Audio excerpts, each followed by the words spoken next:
the guys for helping with the food tonight. That's really grateful for what you're doing too. Mostly grateful for you guys to be here with us. Hopefully you had a great time today. Tomorrow's going to be exciting. As you know, we're opening Transformers the Ride 3D.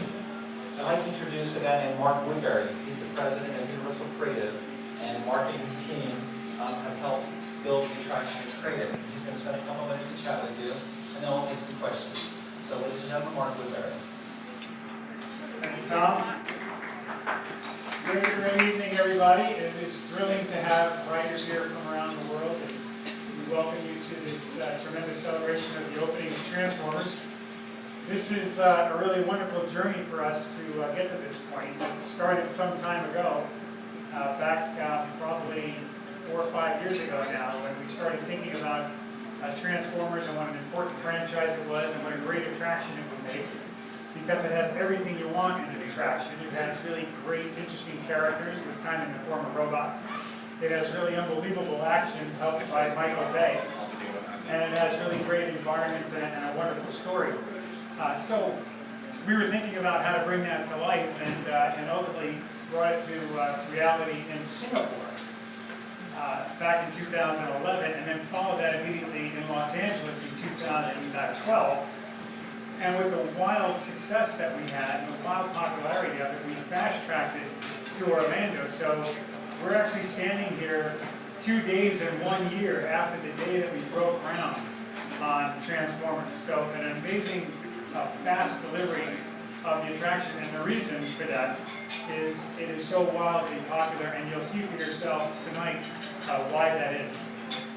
This attraction really is groundbreaking on several levels. It's groundbreaking in the level of immersion, it's groundbreaking technologically and visually, and it's groundbreaking in that it is such a major sense of immersion that we've been able to accomplish that you'll see tonight that is really unparalleled. Now, one of the things that we've come to appreciate here is that everything we do, every attraction that we build, has to be better than the last one we did. So that creates a continually rising bar for execution, and a great challenge, but also something that has come to define us as a brand of entertainment.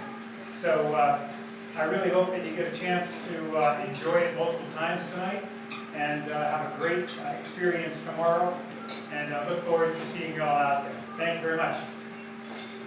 I don't think 10 or 20 years ago we could have dreamed anything like this would exist.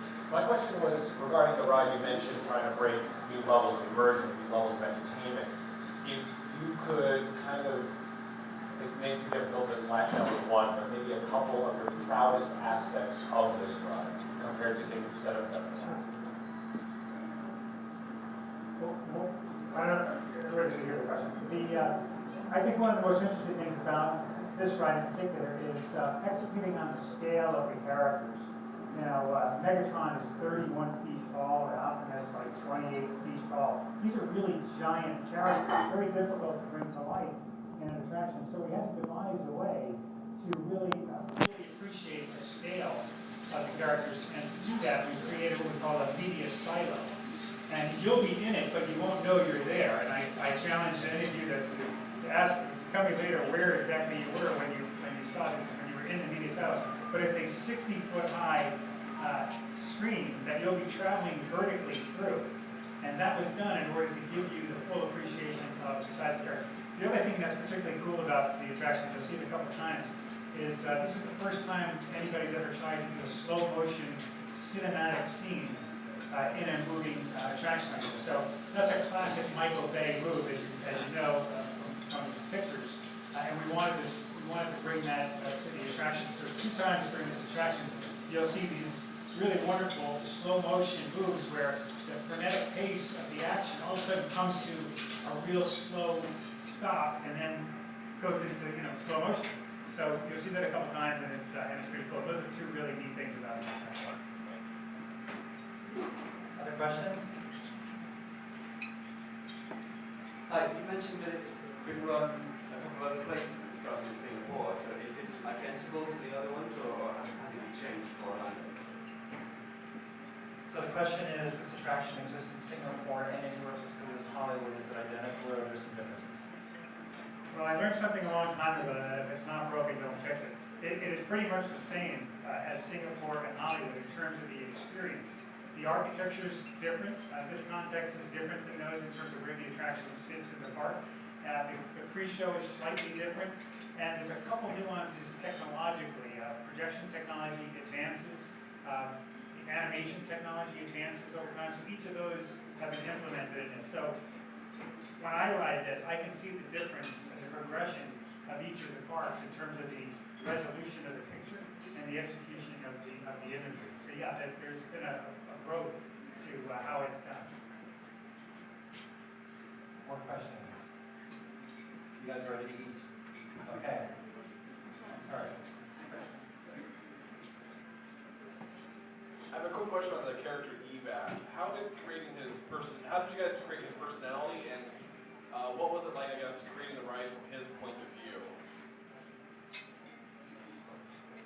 That's a great question. I'm glad you recognize that we did it.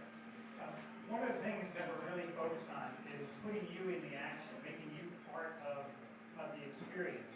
Unlike just a presentational type thing, we really want to put you in the picture and make you an important part of what's happening. So having EVAC actually be a character and then create the character, ultimately created a toy of the character, was really something very engaging, and discussing with Michael Bay early on, he thought it was really a cool idea. And you'll see how that plays out on the ride, and how EVAC actually, with your help, kind of grabs the shard, and you really become in possession of the MacGuffin of the ride, and off you go. So yeah, it was a really neat thing to do, and turned out really well. Okay, everyone, thank you very much. I had a question earlier that didn't get a chance to ask. Okay. I don't know if you can say or not, but who provided the ride system for the community? Yes.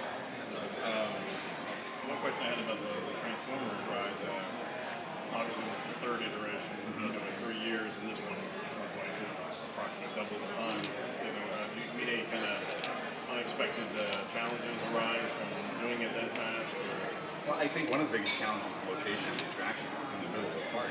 And we were working 24/7 to build this attraction in 10.5 months. It's the fastest we have ever built an attraction still. And keeping in mind, again, we've done it twice before. So we kind of knew what the puzzle pieces were. We just had to reassemble them again. So it was building in the location where it was a real challenge, because we did not want to interrupt the guest experience, obviously, so that we were park. But it was kind of fun to see it come up out of the ground, right in the middle of the park, and in front of everybody. Well, from a technical aspect, as far as effects and ride hardware, all that, just kind of locked into place. Yeah. I mean, the building itself and the ride itself is identical. The only thing we had to modify a little bit was the pre-show area, because it's just a little bit different size of the building. But the technology and all the effects and the media was all complete. You know, the ride vehicles we knew, the sets had already been built. So we had a pretty good idea how it was going to go together. It was just making sure, obviously, it would fit when it came in, and just turn out to be the same great ride. So is it like a perfect clone necessarily in Hollywood, or were there little improvements and tweaks made No, along the way? it's the exact same ride. I mean, right messed with perfection. Right? I mean, it's a great attraction. So we knew it was a big hit, and we knew we wanted to bring it here to Orlando quickly. So my question, I guess, with that was, you know, he touched on it a little bit about like the project management. Like it just seems, when I think about, I've managed small projects, you know, development, stuff like that. What is project management like for a project like this that takes a year, that involves so many different teams, so many different people? What is that like? It's a tremendous coordination effort, and I can't take any credit for that. We had a project director by the name of Gene Dobson who did that, and he held meetings twice a day. I mean, Gene was a taskmaster. You better come to that second meeting, know what you were supposed to do between the second meeting and the first meeting. Otherwise, there was you know, you had to face Megatron. But he and the whole team, they just, again, we'd done it before, so the team had been through this before, and it was like clockwork. I mean, things had to fit in place. We didn't have time to go back and change anything. It had to go in. It had to fit the first time, and the guys did a great job making sure that happened. Awesome. Oh, sorry, go ahead. Yeah, I was going back to the origins of the ride. At what point in the development process did you guys decide to use a similar ride hardware to the Spider-Man system? Was there ever a blue sky phase where you guys discussed using an entirely different ride system, or was it always? I think we knew from the outset that that was the right way to go. But the scale of this, we were a little challenged by that because we had to create a real environment. It wasn't an animated environment, so we knew the size of the characters, what they had to be, so therefore the sets kind of had to match that, and the sets couldn't be animated sets, they had to be real sets.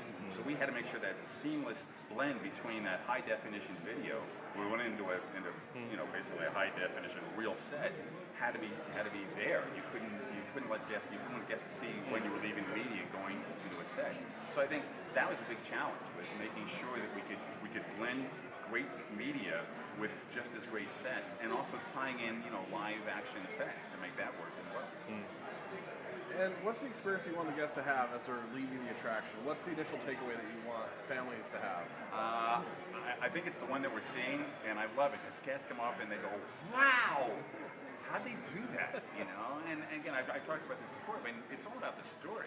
You want the guests to come away having a great experience and a great time and a great story and great characters. You don't want to think about the technology. And I think this attraction does a great job in that. I mean, the characters themselves are obviously big technology characters, but it's the characters, their voices and their actions and their movements and the history of the films blended with a great ride system that you don't even think about what's happening to. You just think about how it's happening to. You think about what's happening, and that's what's fun.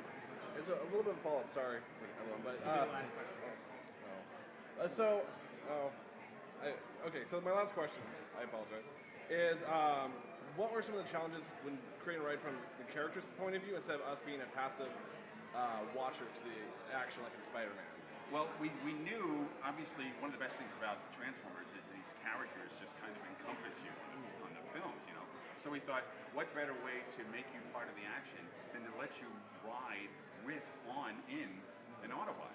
So we created a brand new character in EVAC, and he literally takes you with him on the ride to go through that. And obviously when you're going through the queue, you're in the Nest headquarters, and you see the Allspark, so you get a chance to realize that it's there. You find out they were under attack, from the Decepticons. Megatron breaks in, he shows up on the video screens, Morshower's telling people, we gotta get him out of here, you gotta save the Allspark. The excitement's building. By the time we go around the corner, we see EVAC in a Transformer figure, but then he transforms into the ride vehicle, and we get with him, and we take off, and we're off to save the Allspark. So it's a very simple story. Yeah. And the Transformers is all about good versus evil. It's a very simple story to tell. But we had to make sure that in 4 minutes we made the story clear. All right, thanks guys, appreciate it. Last question: are we getting Energon or not? I don't know. Good answer. Recruits, attention! The time has come for your training to begin. You will all organize in an orderly fashion and follow me. It's time for the battle to continue. Thank you.